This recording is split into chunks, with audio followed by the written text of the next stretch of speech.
नाशिक भाजप सरचिटणीसपदी निवडीनंतर चिंचखेडमध्ये बापूसाहेब पाटील यांचा सत्कार. जखमी शेतकऱ्याची घेतली भेट. पिंपळगाव बसवंत येथील भाजपाचे संघर्षशील नेतृत्व बापूसाहेब पाटील यांची नुकतीच नाशिक जिल्हा भाजप सरचिटणीसपदी निवड झाल्यानंतर जिल्हाभरातून त्यांच्यावर शुभेच्छांचा वर्षाव होत असून विविध ठिकाणी त्यांचा सत्कार केला जात आहे. याच पार्श्वभूमीवर दिंडोरी तालुक्यातील चिंचखेड येथे ग्रामस्थांच्या वतीने बुधवारी ग्रामपंचायत कार्यालयात बापूसाहेब पाटील यांचा सत्कार करण्यात आला.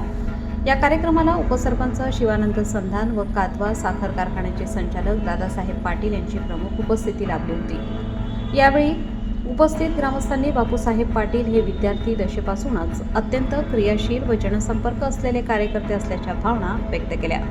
तसेच त्यांच्या भावी वाटचालीस शुभेच्छा दिल्या. सत्कार सोहळ्यानंतर बापूसाहेब पाटील यांनी चिंचखेड येथील बिबट्याच्या हल्ल्यात जखमी झालेल्या रमेश पांडे यांच्या घरी जाऊन त्यांची भेट घेत तब्येतीची विचारपूस केली.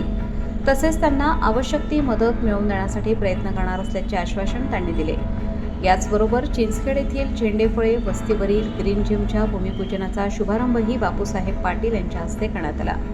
या कार्यक्रमास भगवान जाधव, प्रवीण पाटील, पंढरीनाथ संधान, संपत संधान, समाधान फुगट, रामनाथ पाटील, राजेंद्र करंडे, रामनाथ फुगट, माणिक पवार, संतोष शिंदे, भास्करराव संधान, शिवाजी कापडी, श्याम पगारे, सागर पंढारे, भाऊसाहेब ओढाणे, गोकुळ निकम, योगेश फुगट यांच्यासह ग्रामस्थ मोठ्या संख्येने उपस्थित होते.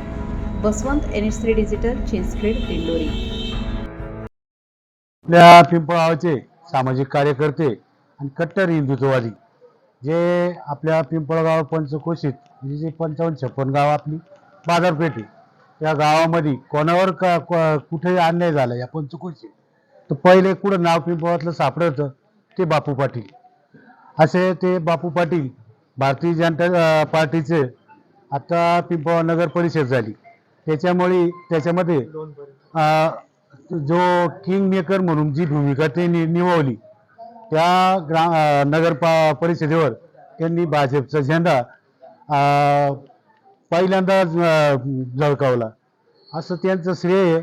आणि कधी बी काही संकट येऊ तर बापू पाटलांना निम्या रात्री फोन करा, ते पोलीस स्टेशन असो किंवा सरकारी कार्यालय असो कुठलेही बी किंवा कुठलेही बी असं समस्या असो, निम्या रात्री ते समस्या सोडवतात.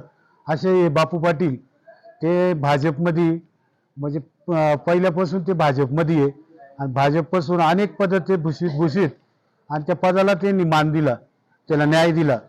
आताच नुकतीच त्यांची नाशिक जिल्हा सरचिटणीसपदी निवड झाल्याबद्दल आमचे ग्रामपंचायत चिंचखेड, विविध कार्यकारी सोसायटी चिंचखेड आणि समस्त ग्रामस्थांकडून त्यांचं खूप खूप अभिनंदन. आणि अशीच उत्तरोत्तर प्रगती त्यांची पक्षाच्या माध्यमातून आणि त्यांच्या माध्यमातून पक्षाची बी उन्नती हो ही आम्ही सदिच्छा व्यक्त करतो आणि माझे 2 शब्द संपवतो. कार्तिक आहे आमचे परम स्नेही तसेच आमचे वर्गमित्र बापू पाटील. बापू पाटलाचं जीवन तसं आम्ही कॉलेजला एकाच वर्गात आणि सोबत कायम असायचो. त्याच वेळेस कॉलेजमध्ये जीवन जगत असताना वावरत असताना त्यावेळेस बापूचं आक्रमक पवित्रा विद्यार्थ्यांचा समूह आम्ही हे डोळ्यांनी बघितलेलं आहे. आता बापू पाटलाचं काम तसं सामाजिक क्षेत्र असो, राजकीय क्षेत्र असो, कुठल्याही बी परिस्थिती निर्माण जर झाली पिंपळगाव बसवंतमध्ये तर पहिलं बापू पाटलाचं नाव येतंय. बापू पाटील कुठल्याही समाजावर, शेतकऱ्यावर कुठेही अन्याय झाला तर बापू पाटील तातडीनं त्या शंकेचं निरसन आणि पुढाकार घेऊन आपलं काम कार्यरत असतात. बापूचा स्वभाव अतिशय मनमिळावू, संयमी आणि शांत स्वभावाचा व्यक्तिमत्व. त्यांना आताच त्यांची नाशिक जिल्हा सरचिटणीस, भाजपच्या नाशिक जिल्हा सरचिटणीसपदी निवड झाली. त्याबद्दल आम्ही समस्त ग्रामस्थांतर्फे त्यांचं खूप खूप अभिनंदन करतो. व्यक्तिशः माझ्या संधान पाटील परिवाराच्या वतीनं त्यांचं खूप खूप अभिनंदन करतो. धन्यवाद.